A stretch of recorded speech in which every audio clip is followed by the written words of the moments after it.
So 10 to 15 years ago, before the rise of social media, people in the Western countries, they met their life partners at the workplace or via their friends. Today, it's often a dating app swipe that starts the story. Here in India, people used to meet their life partners via families, but now it's via apps too. It's just different kinds of apps. On one end is apps like Tinder that a lot of young people are already using it, and on the other end is apps like shadi.com, which I think a lot of parents are already using it to create the profiles of their children. So when my friend heard this, he said, here in America, it's you who swipe right, whereas in India, it's your mom who swipes right for you. Good morning, everyone. I am Arkit Vora. I'm a computer science graduate of Dhirubhai Ambani Institute of Information and Communication Technology and a software developer by profession. Don't worry, I'm not here to give you a coding lecture.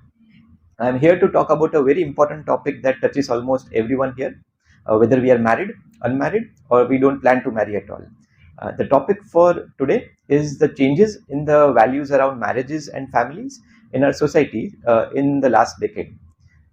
And to make this topic more interesting, I'm going to do a comparison between how things have changed in countries like USA, whereas how they have changed here in India, where culture and religion is more prevalent.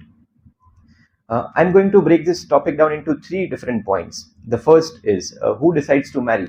Is it the family? Is it the couple? Or is it both? The second is the age and timing of the marriage. When do people marry? Do they marry late? Do they marry early? Or do they don't marry at all? And the third is the family structure after the marriage. Do they prefer living in a joint family or do they prefer living in a nuclear family? So to start with, who decides to marry? So in the countries like US, it's almost always the couple's personal choice to get married. They live together for a few years and then they decide to tie the knot. Whereas here in India, let me ask you guys, who has the final say? Is it the couple? Is it the family? Or is it both? The answer to this is both, but often it's the family who has the final say to the marriage. Then moving on to the age and timing of the marriage. So in countries, in the Western countries, people marry a bit late in their early 30s. And here in India, the trend is very similar. People are marrying little late in their late 20s. And that's primarily because of their education and their career. So imagine a young woman in Mumbai. She has a book in one hand, she has a laptop in another hand, and she's juggling her time between her college and her first job. So of course, marriage is not her first priority. It's the career that she wants to sort out first before getting married.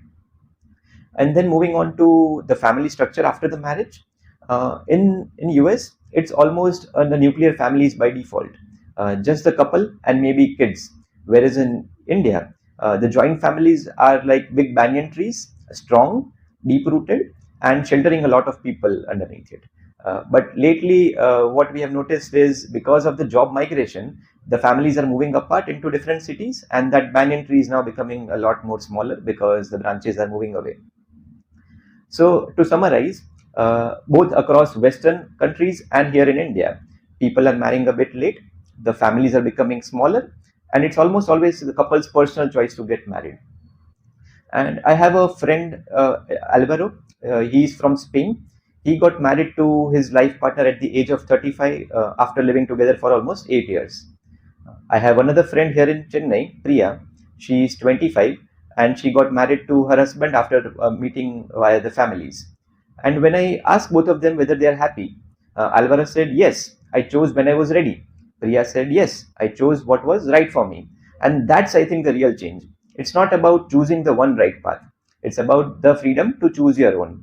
So be it a family introduction, a shadi.com profile, or a dating app swipe, the end goal is still the same, finding someone who feels like home.